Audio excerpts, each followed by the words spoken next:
Some basics on cooking for beginners. Basics of home cooking 101. Some skills and techniques for beginners. Have you mastered all of these essential cooking techniques? Whether you need a crash course on cooking for beginners or just want a little refresher on a few cooking techniques that you still haven't mastered, it's always a good time to get back to the basics. Consider this your Cooking 101 class, where you'll learn the tricks and techniques that'll help you make every meal even better. Basic knife skills. Most recipes require at least a little slicing and dicing. If you're nervous about using kitchen knives or get daunted watching chefs perfectly chop a butternut squash in 10 seconds flat, don't worry. With a little practice, anyone can master good cutting techniques. The first trick is to learn the proper way to hold a chef's knife. These are the long, heavy knives that are the MVPs of the kitchen. To hold a chef's knife properly, wrap your middle, ring and pinky finger around the handle, and pinch the top edge of the blade between your thumb and forefinger. This will give you a lot of control, especially when you're chopping tough-to-cut items like hard squashes or meat. When you're a beginner cook, figuring out what to do when a recipe calls for mincing instead of chopping can be half the battle. Here's a rundown of how to manage the most common chopping techniques. Slicing means cutting an ingredient into thin, flat pieces, as in a slice of bread or an apple slice. Dice, as the name suggests. Dicing is cutting food into small squares that look like dice. You can dice a vegetable into large pieces 3/4 inch square or small 1/4 inch square. Mincing cuts the food into even smaller pieces than dicing. Think tiny bits that would be hard to pull out of the finished dish. Recipes often call for minced garlic or onions. Chopping is similar to dicing and mincing food, but results in larger pieces like the chunks of potato and carrot in a stew. Julienne, also sometimes called the matchstick cut, this slices a vegetable into long, thin strips. Chiffonade, this technique is used to finely cut herbs or leafy vegetables for a dish. To chiffonade, you make a small stack of leaves, roll them into a tight cylinder, then slice thin rounds from the roll to make ribbons. Stovetop cooking basics. Your stovetop is a crucial part of your cooking arsenal, and many meals from pastas to stir-fries are fully or partly made on the stove. If you're not up on all the cooking technique terms, here's what a few of the most common ones mean. So this fast, high temperature cooking method quickly browns the outside of a cut of meat, helping to seal in the juices. Saute, a French cooking term that literally means jump.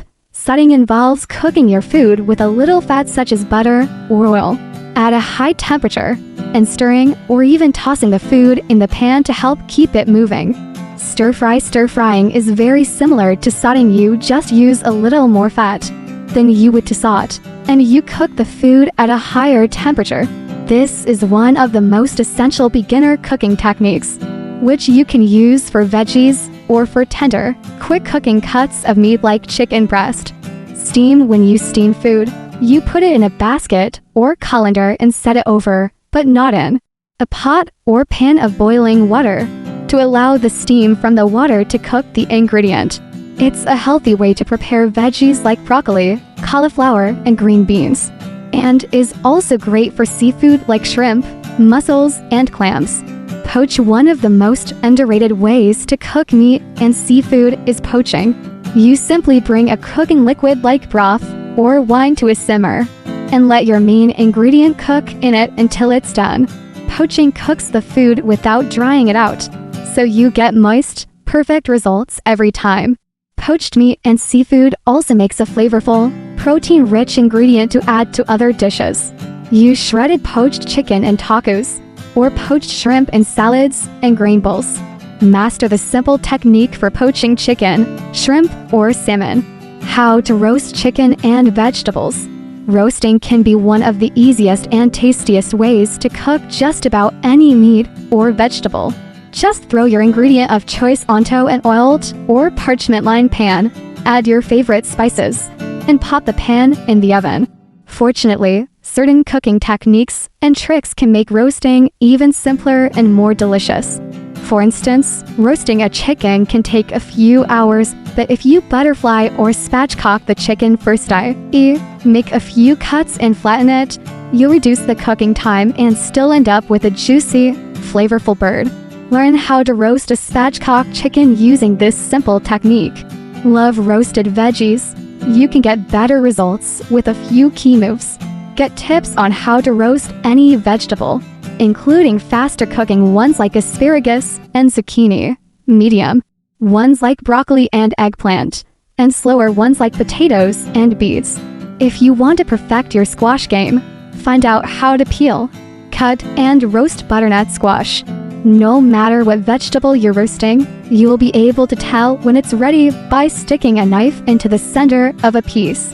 If the knife goes in easily and the edges of the vegetable are a nice golden brown, it's done. How to grill? You can take advantage of this popular cooking technique even if you don't have a backyard. Grill up a feast outdoors on a charcoal grill or indoors on a grill pan on your stove. Either way, lightly oil the grill grates. Heat the grill up until it's sizzling. Then put your meat, seafood, or veggies on. The heat will help caramelize the outside of your food and give you the irresistible grilled flavor. If you're not sure when your meat is ready, the best grilling tool is a thermometer, which can tell you exactly when a steak is medium rare, or if your chicken still needs a few minutes to reach the right temperature.